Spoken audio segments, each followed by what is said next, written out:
Before we get started on the Dharma talk, please join me in invoking the Buddha's name 3 times.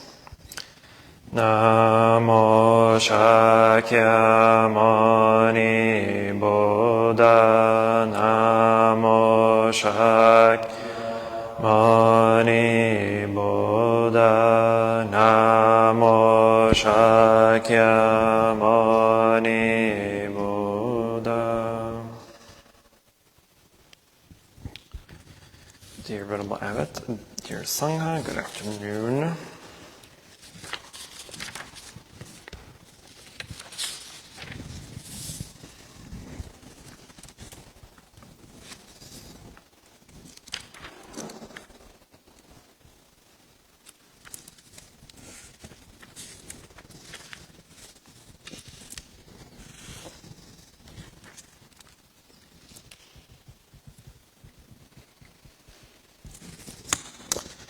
Okay, we're almost done with chapter 3 of the Dhammapada. So today we'll go over verse 40. And there's only 3 more verses for this chapter. So verse 40 goes as, realizing that this body is as fragile as a jar, establishing this mind as firm as a fortified city, he should attack Mara with the weapon of wisdom. He should guard his conquest and be without attachment. Again, realizing that this body is as fragile as a jar, establishing this mind as firm as a fortified city, he should attack Mara with the weapon of wisdom. He should guard his conquest and be without attachment. So the story that accompanies this verse is actually a pretty famous one, because it's the verse, or it's the story of when the Buddha gave the Karaniara Metta Sutta, the Sutra on Loving Kindness. And so the story goes that one time there was a large group of bhikshus, of monks, who left Savasti and went out during the rains retreat to find a suitable area in the forest to spend the rains retreat and meditate and hopefully attain enlightenment. So they ventured out of the city and ventured into a forest grove where a group of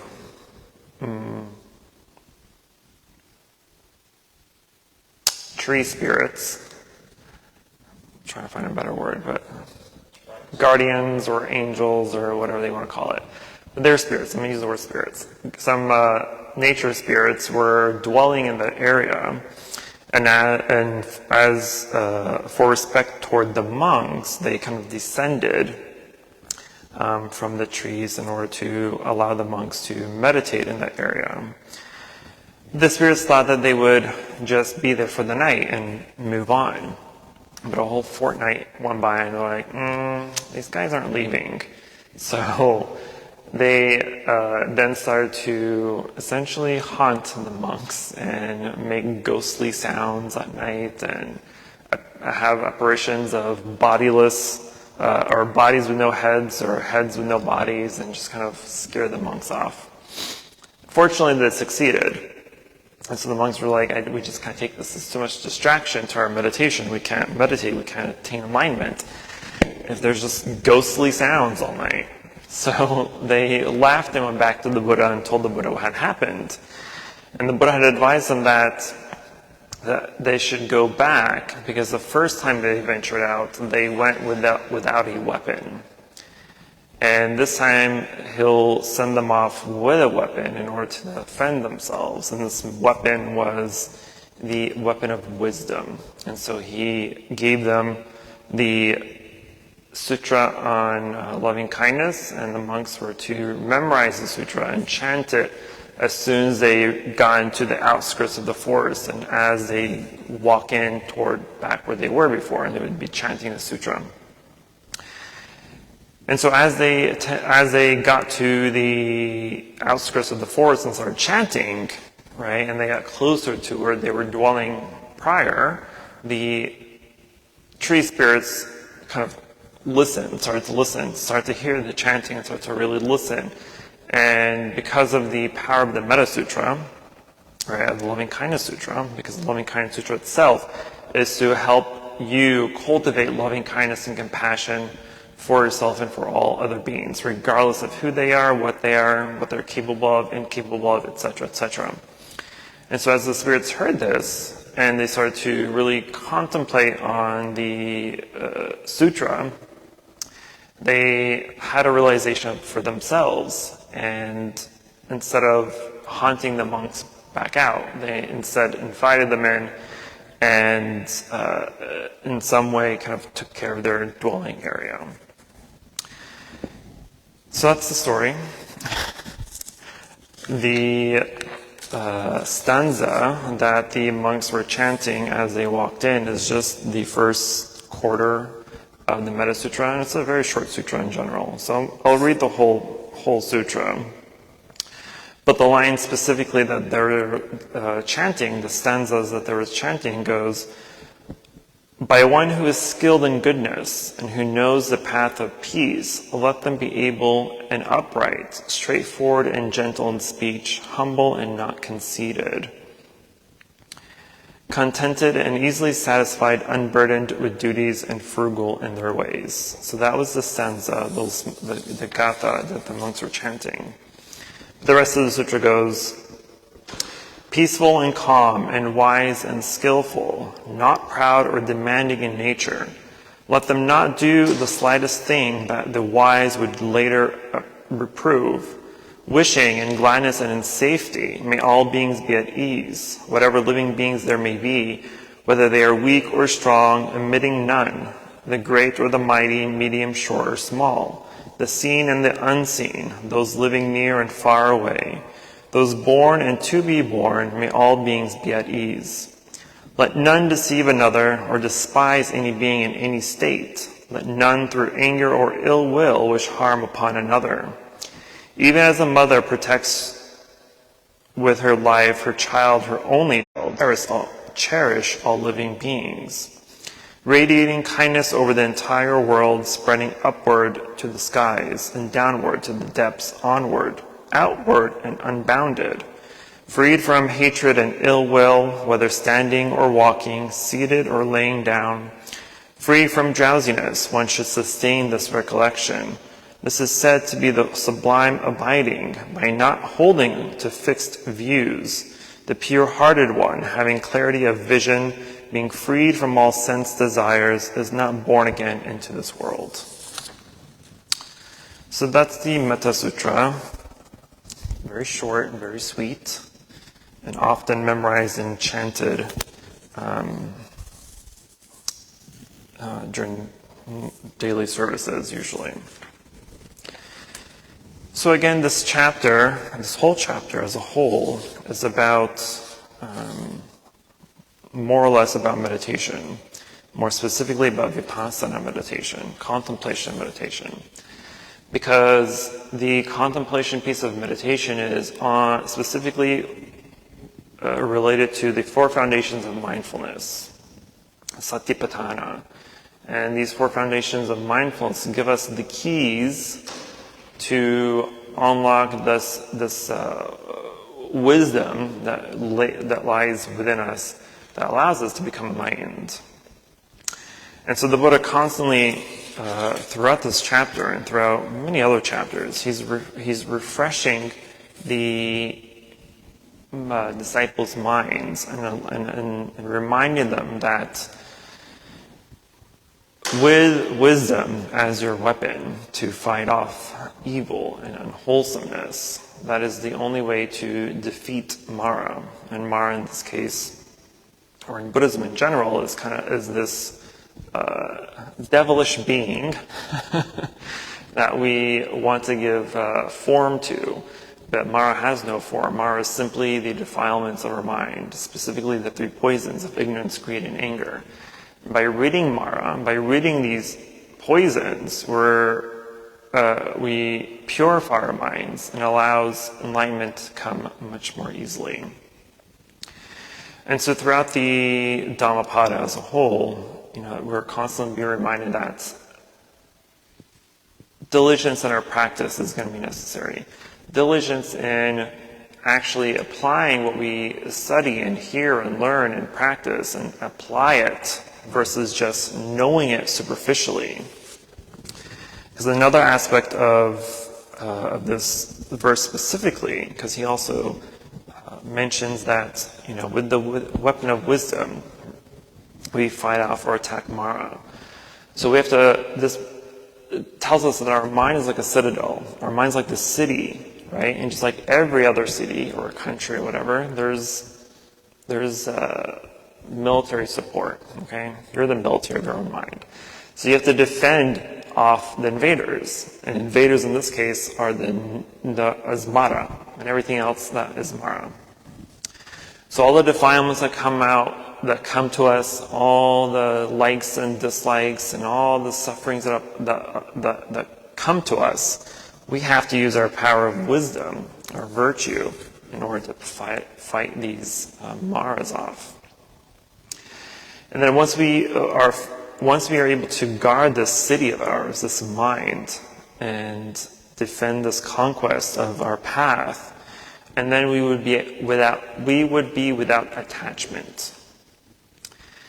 And there's sub teachings within this own verse.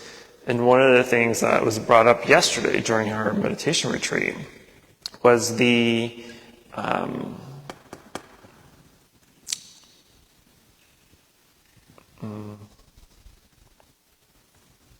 imposter syndrome. Right? We brought up this imposter syndrome. And because one of the things that the Buddha always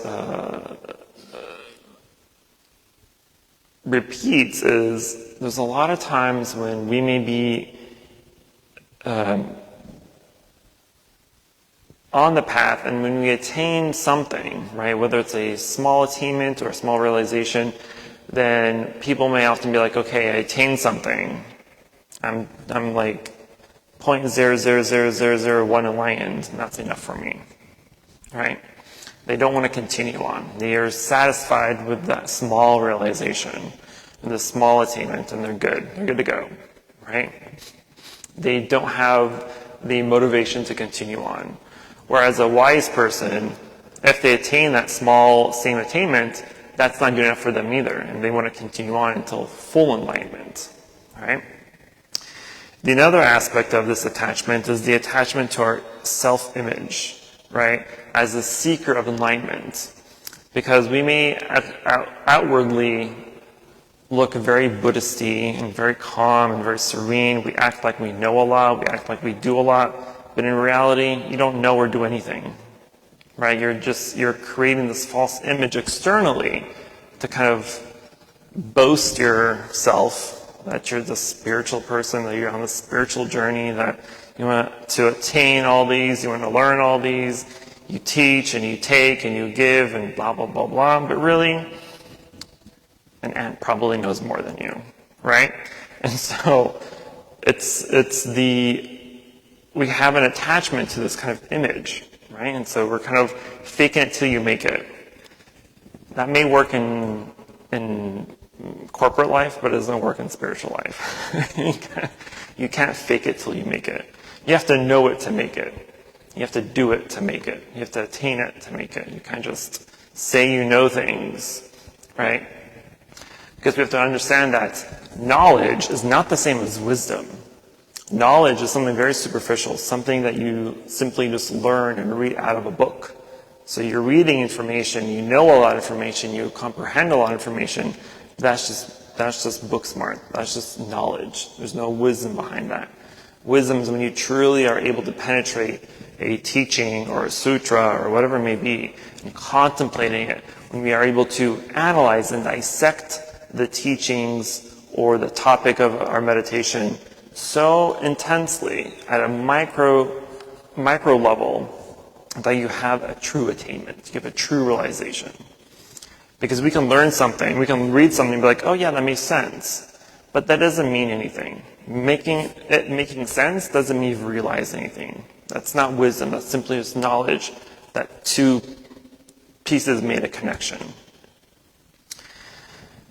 And so, just like these monks, right, they were already highly realized. They were enlightened to a point. They had, if I remember the story correctly, they were all at the third levels of enlightenment, right, as anagamins. And so when they went to the forest and they couldn't continue applying their practice, they couldn't stop the distraction of these hauntings of the ghosts that were, or the spirits that were there, they didn't have the wisdom to fight back, to know what they were doing. So they went back to the Buddha. Buddha's like, oh, come on now. You know things, but you don't really know things, and so I'm going to teach you.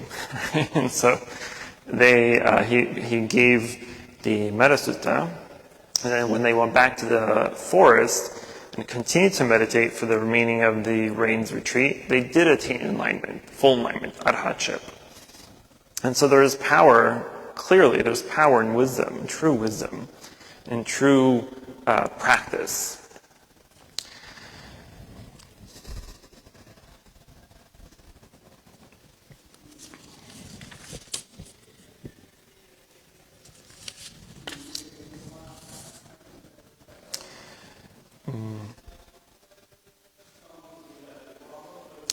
And then one of the other aspects of this attachment that the Buddha tells us about is this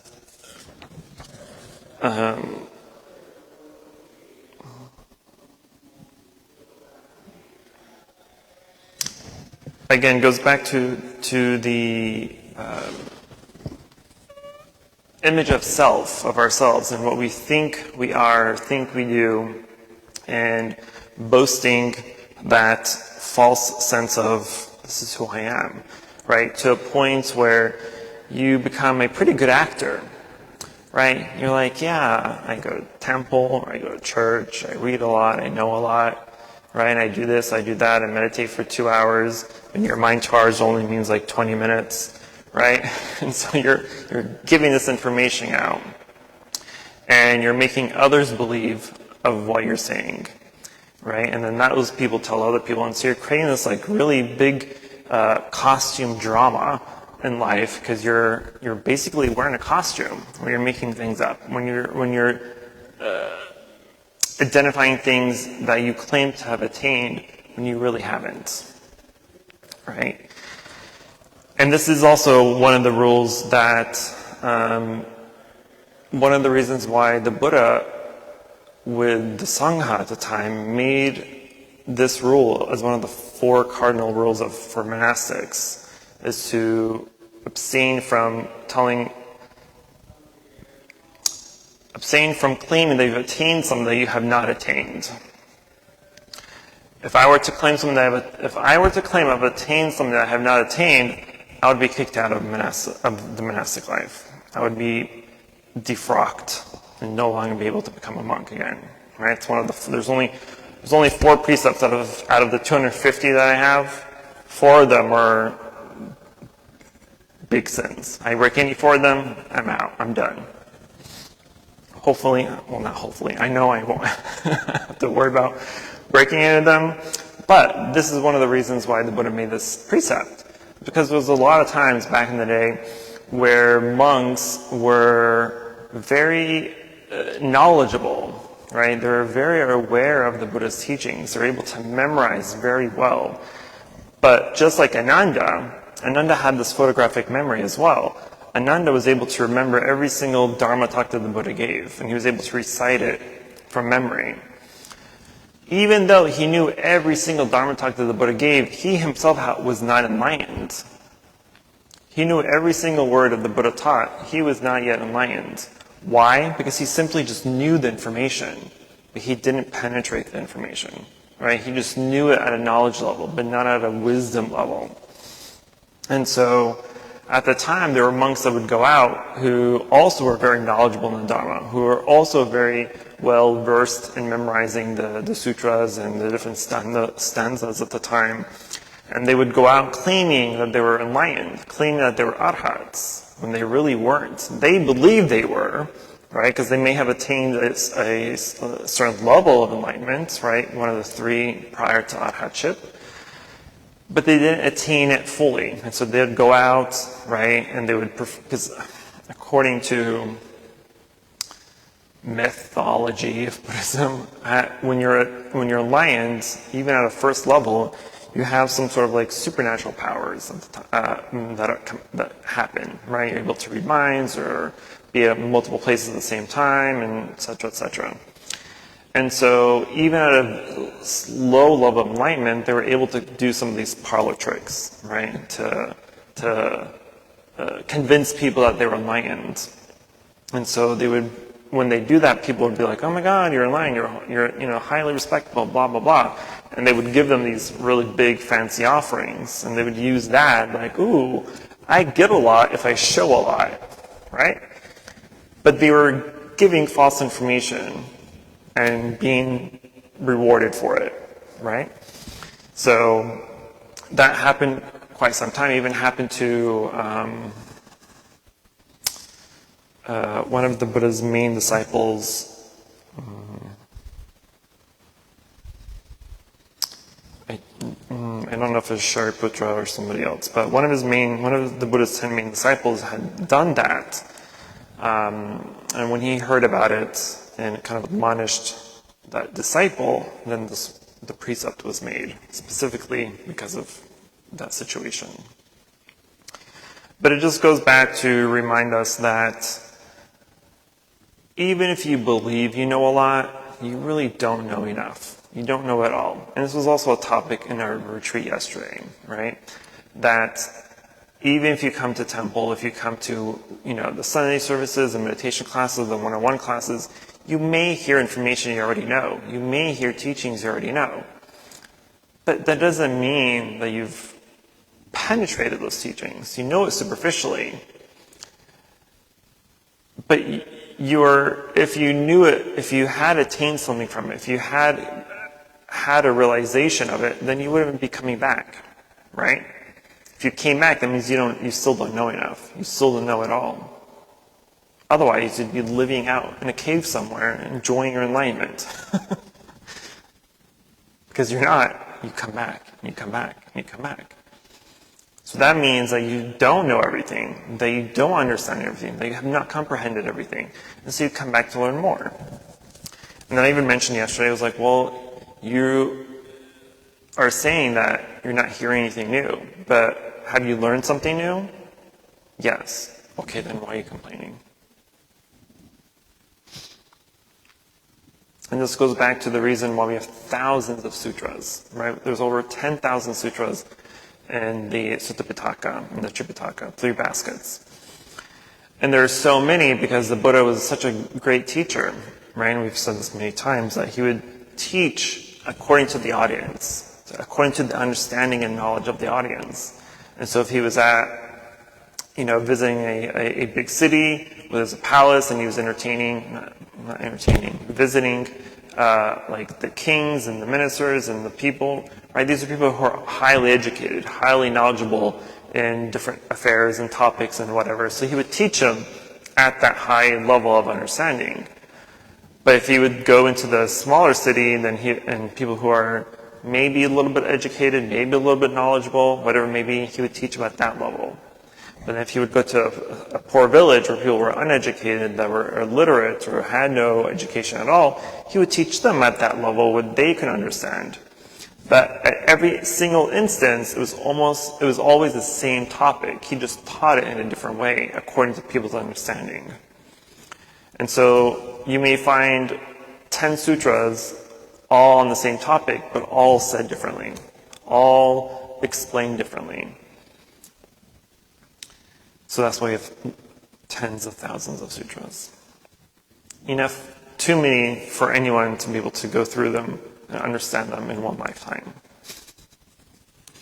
You can read them all in one lifetime, but you won't comprehend them all in one lifetime. But regardless of whether you read all the sutras or not, regardless of how much knowledge you know, right? The true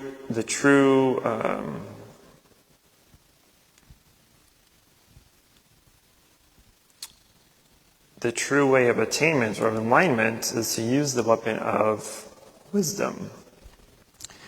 And the Buddha gives an example of that just like the moon outshines all the stars in the sky, wisdom outshines all virtues. Just as the moon, I need to read this verbatim. Just as the moon outshines all the stars in the sky, wisdom outshines all virtues. And this kind of goes back, this relates to the story of the monks who would go out and claim that they were arhats when they really weren't. Right? These are virtuous people because they're still enlightened to a level. Right? They still have virtue, they still have merit, they still have the capability of attainment, but they're not the top just yet. They haven't reached the finish line just yet. And so even as us, as we read things, right, as we practice Buddhism, whether you're new to Buddhism or you've been practicing for several years or studying for several years, every book or article or website or video that you read, watch, or listen to may be on the same topic, but they're never the same words. Which is actually a pretty good thing. Because even if you understand something already, let's say the Four Noble Truths, right, which is the most fundamental and basic teaching of Buddhism, superficially, it's easy to understand. In life there is suffering. The cause of our suffering is desire. There is an escape to those sufferings, and the escape is the Eightfold Path to escape suffering. Very superficial, very easy to understand, right? But if we read about it more and study about it more and meditate on it more, then we would figure out that, oh wow, this is actually much more complicated than I thought. It's much more complicated than the simple sentence that in life there is suffering. Well, what does that mean exactly? What is suffering? What is life? Right? One of the things, at least in Zen, one of the most common koans that's given is, what was your face before you were born? And what will your face be after you die? That second part is usually left out. But what is your face before you're born? Or who was your face? Something like that. What was your face before you were born? Or another one is, who were you before your parents were born? And so in the verse itself, the very first line is realizing that this body is as fragile as a jar. So if we are able to recognize that this body is a jar, right, let's say a clay pot, if you drop this jar or clay pot, there's multiple pieces, right? And so if we're able to recognize that our body is like a clay pot, easily broken, then we won't cling to this body so much. We won't attach to this body so much. And again, this goes back to the 4 foundations of mindfulness. Body, feeling, mental formations, and consciousness. Where in the teaching, which is a very deep teaching, a teaching that is able to enlighten someone if it's truly penetrated. But it's recognizing that we are not this body. I am not this body. This body is simply a vessel that collects information, collects likes and dislikes and sufferings and happiness and dissatisfactions, blah, blah, blah, blah. But because it's a jar where it's able to be broken, likewise our body is able to age, get sick, and die. Essentially, it's broken, right? So what is the reason that we cling to this body? What is the reason that we have to feel so self-protected to save this image of what we believe ourselves to be?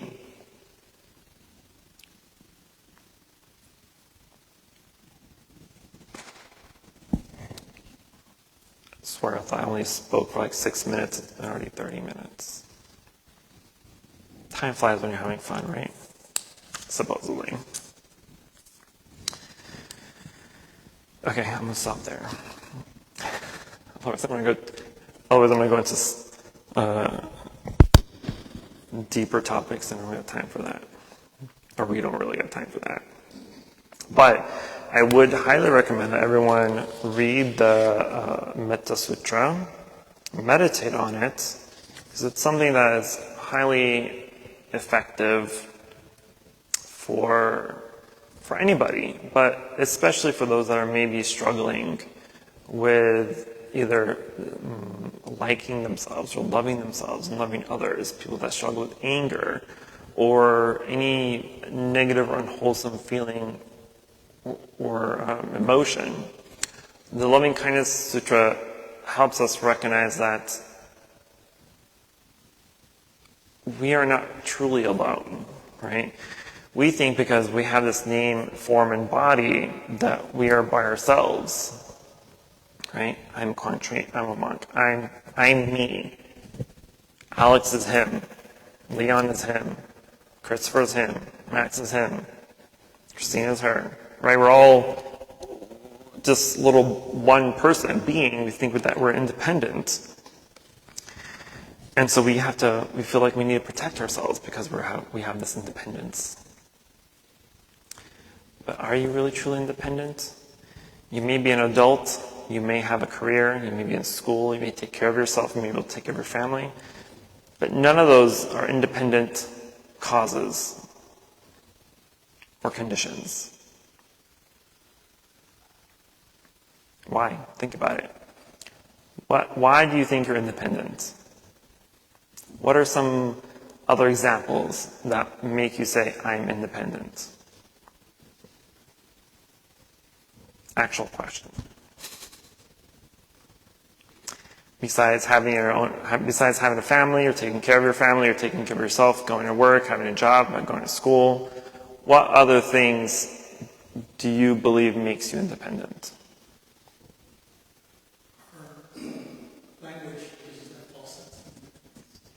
Language is an excellent example. What else? Because I'm not a language, and it is straight. Imagine there's no language in the world. Imagine we were all just able to speak to each other telepathically. Telepathy, think about it, has no language. It's simply the transmission of information. Right? Ones and zeros. Ones and zeros, though it's a language, but it has no spoken language, right? Because there's a word for everything I'm saying that's coming out of my mouth, there's a word and meaning for it, right? That means there's a word and meaning for it in a different language. There's a word and meaning for it in a different culture, in a different country, in a different world, in a different solar system. There's going to be different meanings. But if we're speaking telepathically in just ones and zeros, then there's no verbal change there. But because there's language, right? Even though English is technically the most spoken language in the world, right? After, what is it, Spanish? It's number 2? I'm sorry? Mandarin too. So people that don't speak English may think that, English is such a supreme language. Or people who don't speak Chinese are like, Chinese must be a supreme language. But anyway, these are also dependencies. But the point is we're not truly independent. So why would you say that this is me, this is my personality, this is how I am?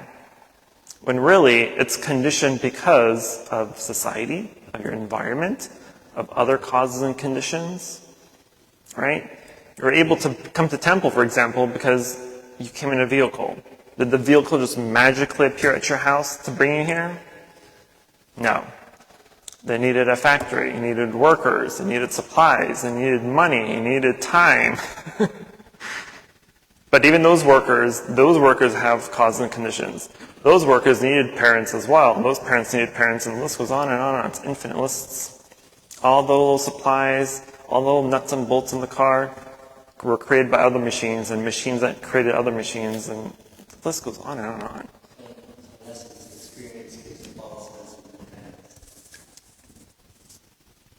Yeah. It can be. Yes.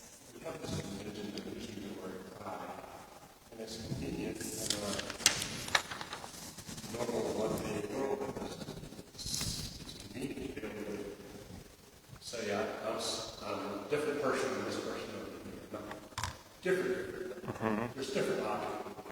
Someone else, me, someone else. That's not the true self. When we hold up ourself, this image that we have of ourselves, we go, oh, look, that's me.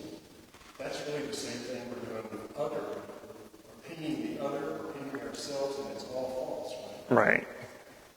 If you think you have a independent self that you believe is permanent and existing, then hand it to me. Put it in my hand. Give me your identity of Joseph. Give me your identity as Christina. Give me your identity as Alex. Give it to me. You say it's real. Give it to me. Let me touch it. Let me play around with it. Maybe we cannot. So, then what is this self? What is this person? What is this identity that you give yourself? Yes. I remember seeing this thing a while ago. It's like a lot of your own suffering comes from you think like you're unique. So especially like when it comes to like depression or anxiety, a lot of people are like, oh, no one understands how I feel. Like my suffering is unique to me and not other people.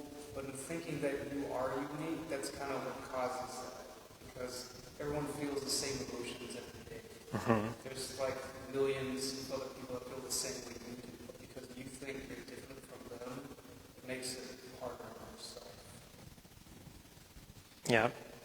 Like I said yesterday, when the Dalai Lama said, if I was the only one in the world, only the highest, most knowledgeable monk, then I would be lonely. Because there's no one to equal me. He's like, no, I'm not this people recognize him as high-ranking Dalai Lama, but to him, he's just like, I'm just a simple monk. I want to be a simple monk, because if I was this high-ranked, super supreme being himself, he has no one to relate to. So he doesn't even acknowledge that he's a Dalai Lama. He just acknowledges that he's a simple monk. And there is no unique Dalai Lama. It's very lonely to think that you're all unique and separate from everyone else. Why? There's nothing special about that.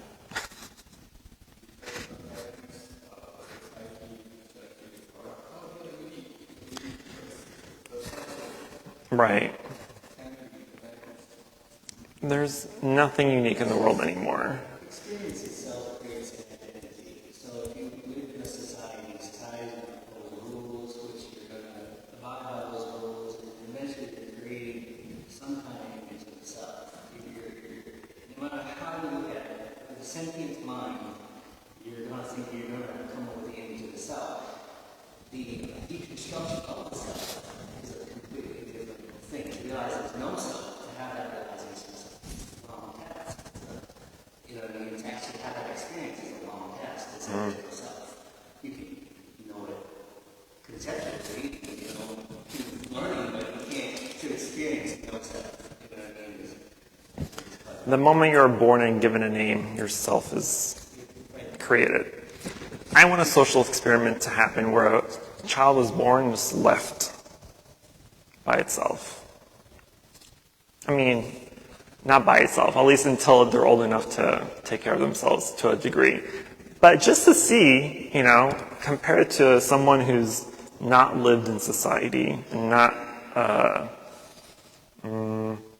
influenced by society in the world, compared to someone who isn't, what would the mindset be of those two people?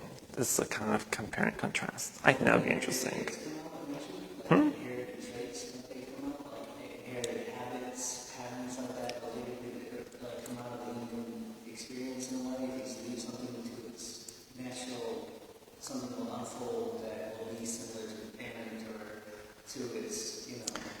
To a degree, but that's also influenced by your environment as well. But also you wouldn't know about it. If you're left alone, you wouldn't even know about it. You won't say, oh, I'm a good artist, I can design well. You don't even know what art would be. So in this Dhammapada verse, are these mental formations that they're experiencing, or are these actual spirits that dissolve?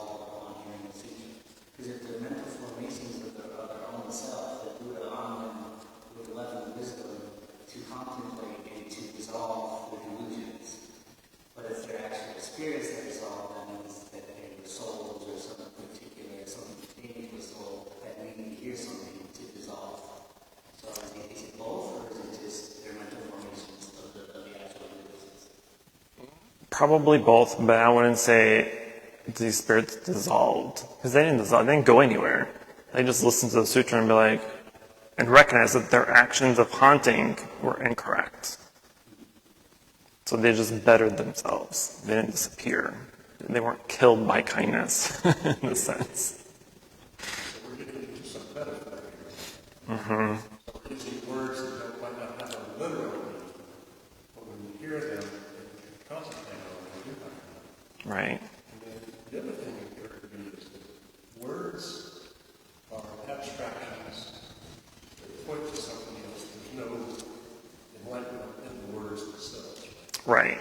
Is there an abstraction? I have a thought, I put it into a speech, you hear the speech, and then you translate it back into your thought. There's a lot that can go wrong in it. Right. And like Alex said, like even the language becomes a huge barrier. Right? Because we're using, I mean, of course language is made up, but in a spiritual sense or enlightened sense, there's no definition to the word enlightenment. It's just something that we give to something that is attainable. Right? If we go back and in any sutra, the Buddha never describes himself as the Buddha or the enlightened one. He never says I or me. He always refers to himself as the Bhagavan, right, or the Tathagata. Never saying I am the Buddha, never saying me or I, because he recognizes that there is no self at the end of the day. Or who am I? He would say, oh, I am the Buddha. Well, who are you and who is the Buddha? Give it to me. The same story goes with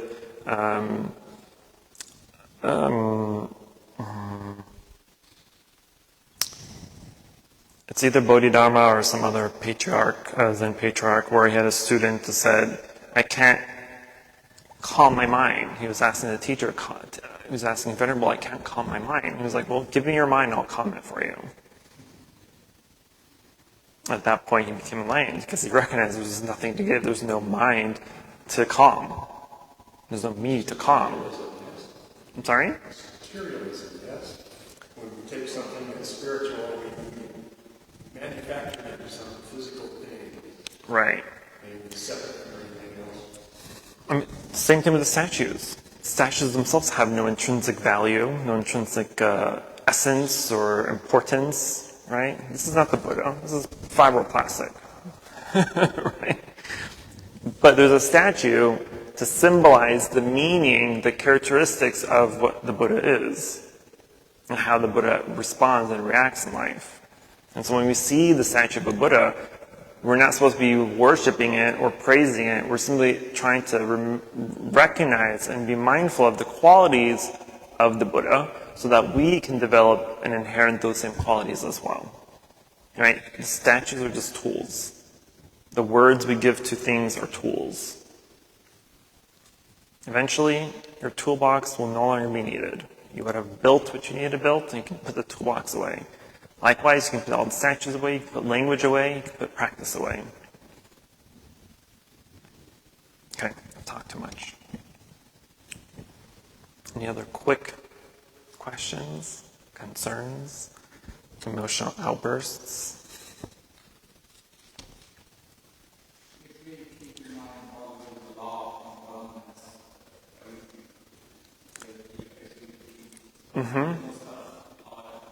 Exactly. Nothing can bypass the law of impermanence. Everything's impermanent. Even the self is impermanent. Our reality is impermanent.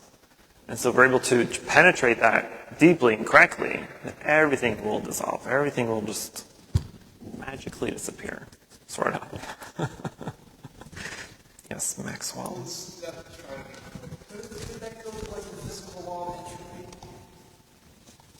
Of what? Impermanence? Yeah. I'll have to meditate on it a bit, but probably no. I would say no. Yeah? Right? Entropy is a factor of impermanence. Entropy is one of them. Entropy is an aspect of the universe that there's something. Entropy is not in the entirety of everything. Yeah. So it would be difficult to say that entropy is equal to impermanence. It's not. It's not. It's just a different way of describing the part of the universe. As far as the universe is infinite, so Okay. I thought about because I see entropy as like, well, you can't have a system stay the same. It's always fluctuating. It's always changing. It always gets more disorganized.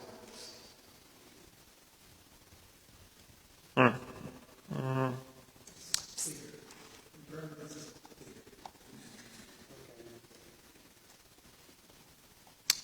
Impermanence is like the head honcho.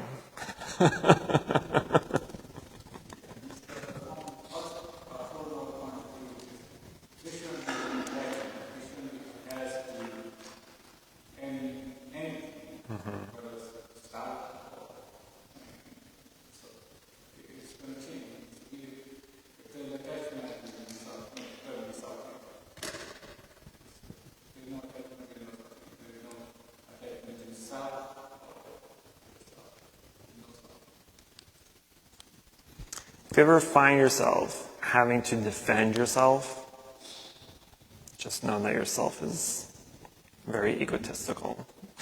But the self we create is the thing that suffers. Correct. And so if you have to defend it, you have a problem. Exactly. Okay, we are done for now. So we will transfer the merit and go to chanting. Namo Shakyamuni Buddha Namo Shakyamuni Buddha Namo Shakyamuni Buddha. For any positive karmic action we've accumulated here today, we wish to transfer the merit to all sentient beings and wish them full enlightenment.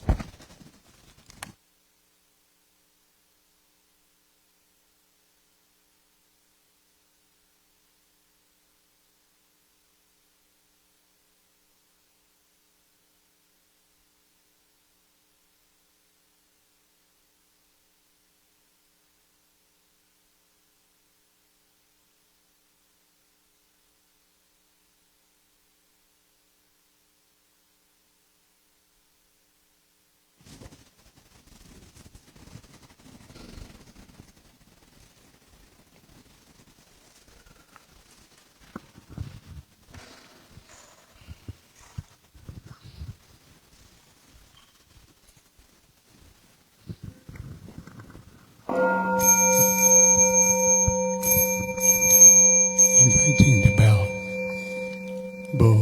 Be speech and mind in perfect oneness, I send my heart along with the sound of the. May the hearers awaken from forgetful and transcend all anxiety and sorrow.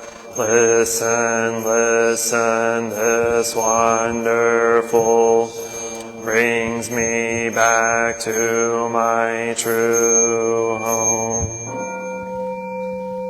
Incense offering. In gratitude we offer this incense to all Buddhas and Bodhi. Throughout space and time may it be fragrant as earth herself, reflecting careful efforts, our wholehearted mindfulness and fruit of understanding slowly ripening. May we and all beings be companions of Buddhas and Bodhisattvas. May we awaken from forgetfulness and realize our true home. Opening verse. The incense in the censer now is burning, all the Dharma realm in every place, auspicious clouds appearing, our sincere intention thus fulfilling. As all Buddhas now show their perfect body, homage to the incense cloud canopy, Bodhisattva and great Bodhisattvas. verses for bowing. Homage to the eternally abiding Buddhas, the supreme Dharma, and sagely sung throughout the Dharma realm and the realm of empties, and 3 periods of time.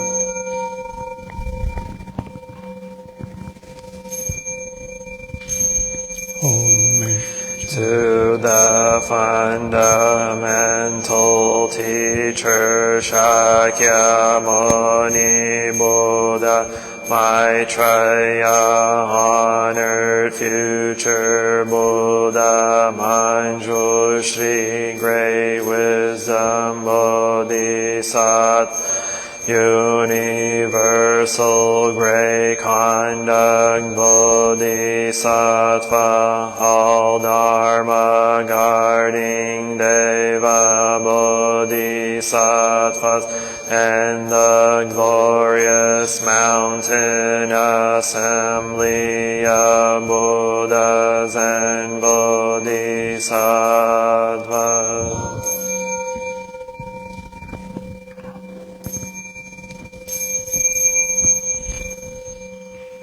Homage to Amitabha Buddha in the land of ultimate bliss, Avalokiteshvara, great compassion Bodhisattva, great strength Bodhisattva, earth sword, great vow Bodhisattva, and the assembly of great pure sea like Bodhisattva.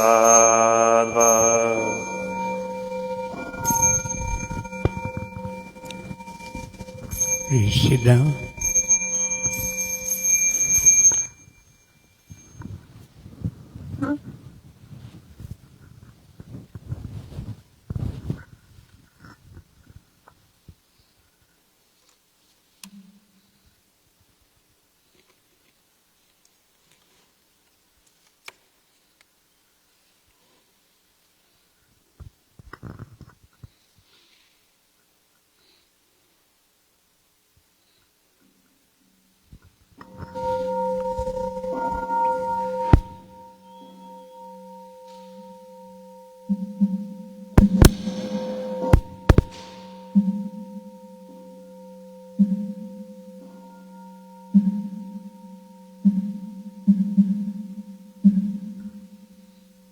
The great compassion mantra, Namo great.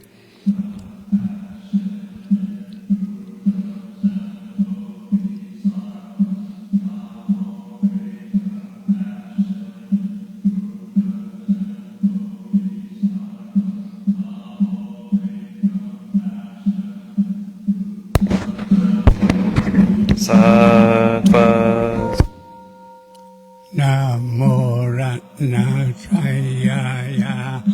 Namo Arya.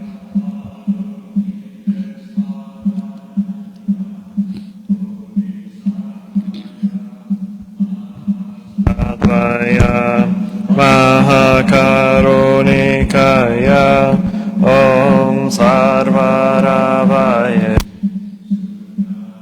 Dasya Namoskritva Himamarya Valokiteshvara Ramdava Namo Narakendi Hrimahavaswami Sarvaharhato Shobham Ajiyam Sarva Sadva Namo Vasava Namo Vak Pavitato Taryatha Om Avaloke Lokate Karati Hiri Mahabodhisattva Sarva Sarva Mala Mala Mahi Mahi Hridayam Koro Koro Karmam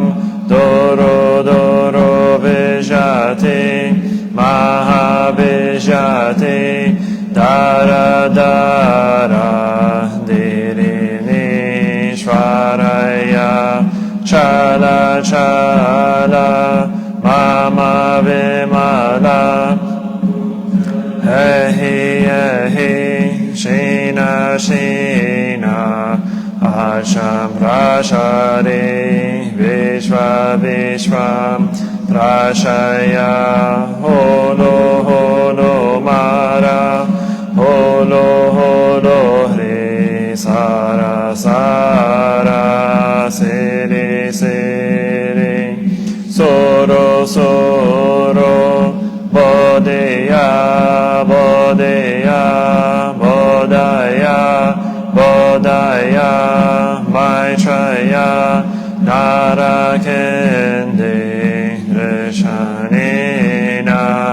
Vayamana Swaha Siddhaya Swaha Mahasiddhaya Swaha Siddhayogi Shvaraya Swaha Narakendi Maranara Swaha Sira Simamukaya Swaha Sarva Mahasiddhaya Swaha Chakra Siddhaya Swaha Padma Kasaya Swaha Narakendi Vagalaya Swaha Mavadi Sankaraya Swaha Namo Ratna Trayaya Namo Arya Valokiteshvaraya Swaha Om Siddhyanto Mantra Padaya Swaha. The Dhammapada Body is bringing morning light and concentration. A smile is born on my lips, this is anew. I vow to go through it in mindfulness. The sun of wisdom has risen, shining in every direction. Noble Sangha, diligently bring your mind into meditation. Namo Shakyamuni Bhum.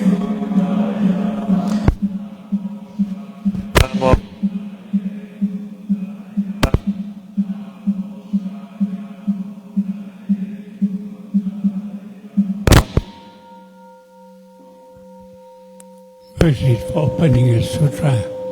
The unsure Past profound and wonderful Dharma is difficult to encounter in hundreds of millions of I now see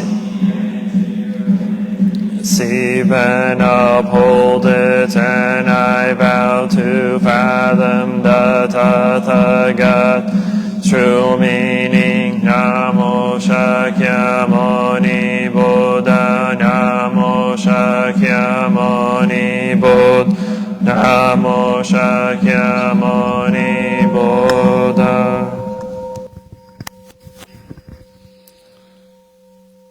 Touching the earth, the one who is bowed, And the one who is bowed to are both by nature empty. Therefore the communication between them is inexpressibly perfect. Our practice center is the net of Indra.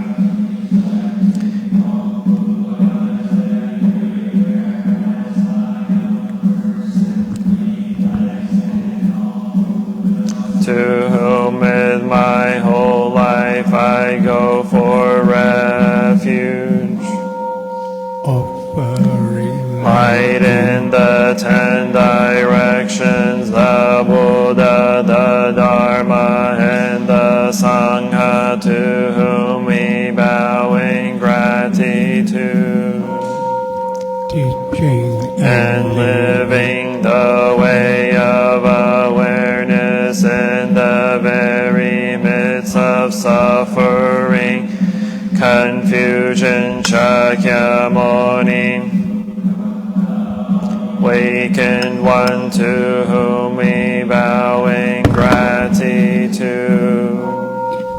cutting Through ignorance, awakening our hearts and our minds, Manjushri, the Bodhisattva of great understanding, to whom we bow in gratitude.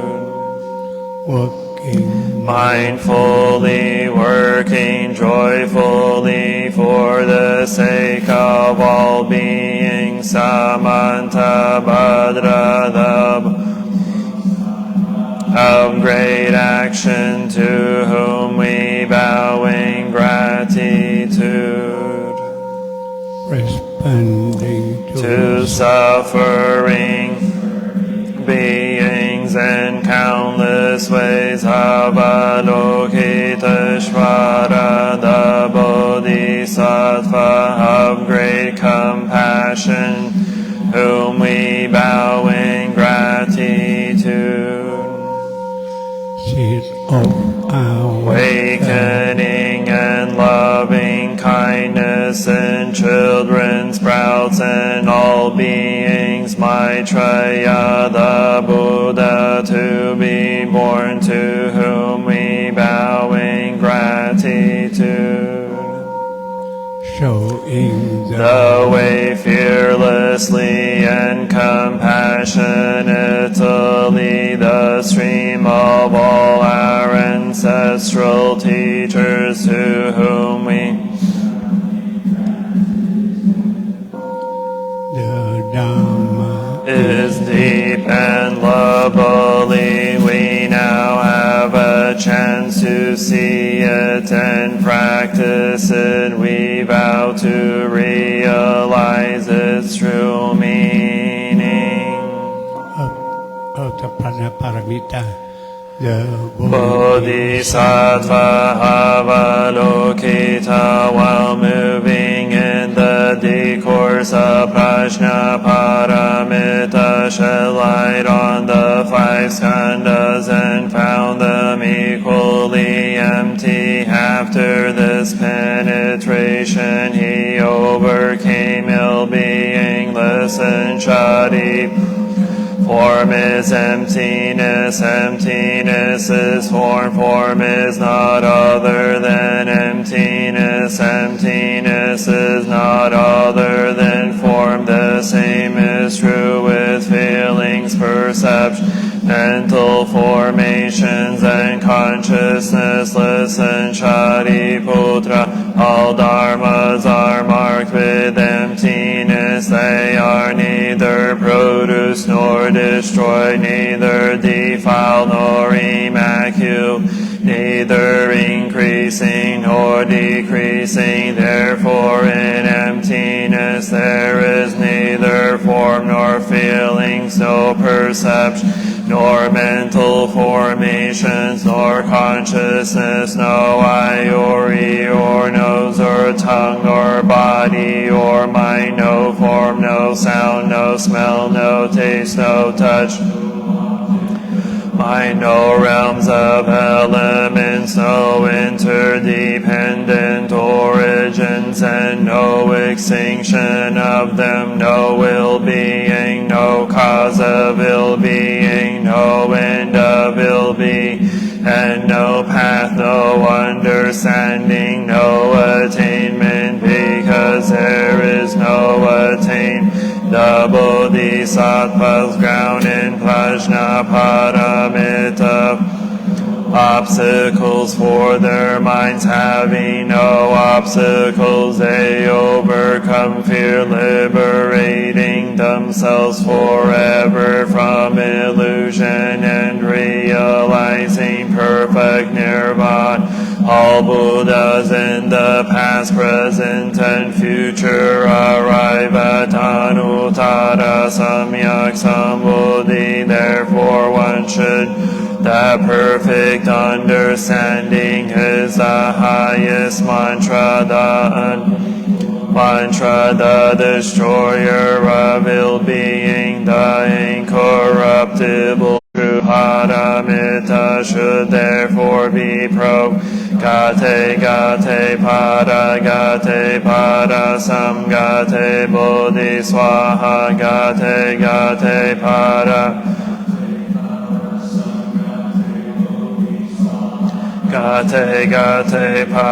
gate para samgate bodhi swaha. Invoking the Bodhisattva's name, we invoke your name, Avalokiteshvara. We aspire to learn your way of listening in order to help relieve the suffering in the world. You know how to listen in order to understand. We invoke your name in order to practice listening with all our attention and open-hearted. We will sit and listen without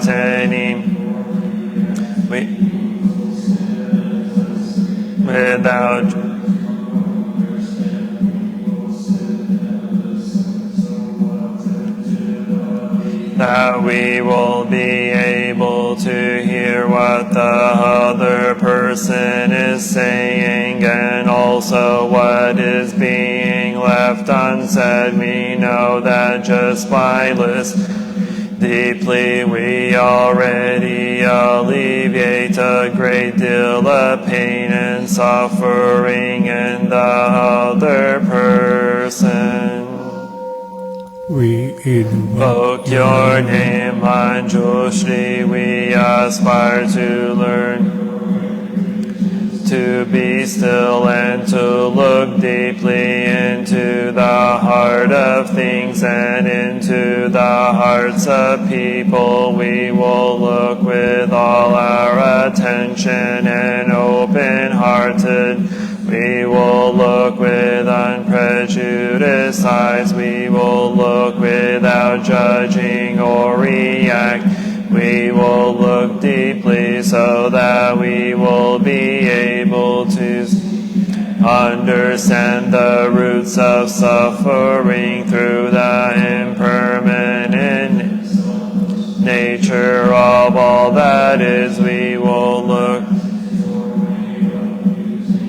sword of understanding to cut through the bonds of suffering, thus freeing ourselves and other species.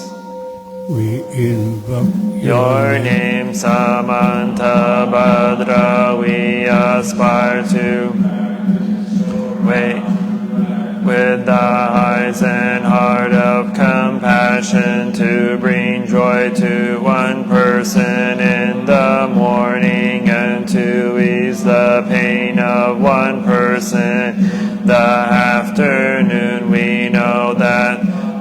happiness of others is our own happiness, and we aspire to the path of service. We know that every look, every action, and every smile can bring happiness to others. If we practice wholeheartedly, we ourselves may be an inexhaustible source of peace and joy for our loved ones and for all species.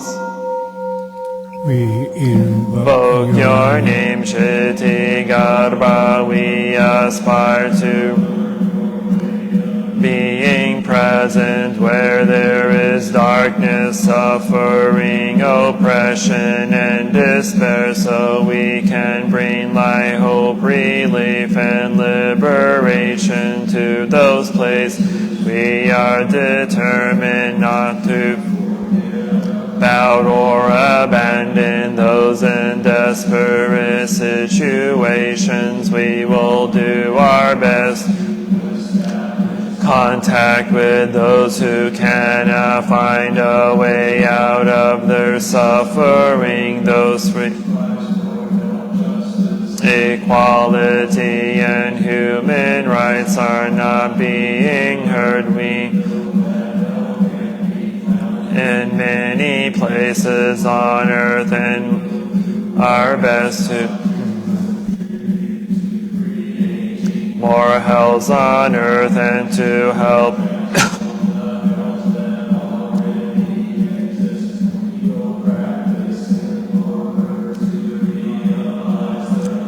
qualities of perseverance and stability, so that like the earth we can always be supportive and faithful to those in need.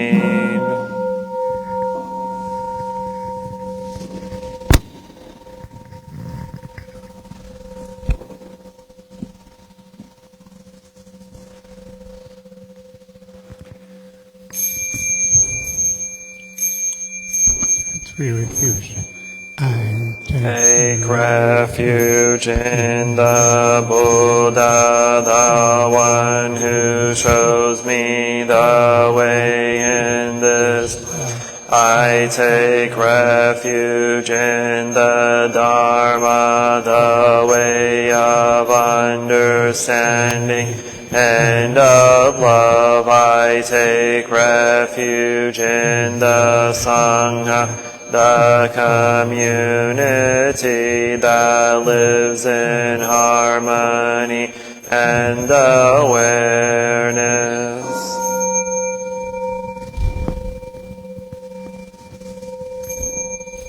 dwelling In the refuge of Buddha, I clearly see the path of light and beauty. In the world, dwelling in the refuge of Dharma, I learn to open many doors on the path. Transformation, dwelling in the refuge of Sangha, shining light that supports me, keeping my practice free of obstruction.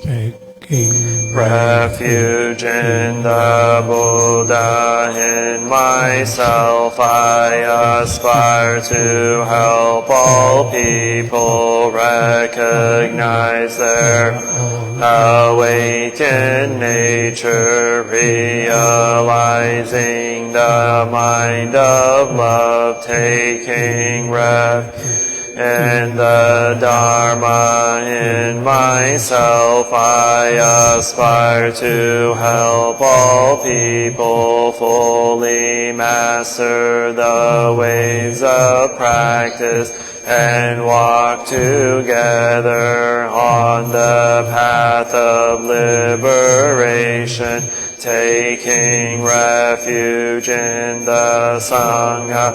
In myself I aspire to help all people build fourfold community, to embrace all beings and support their transformation.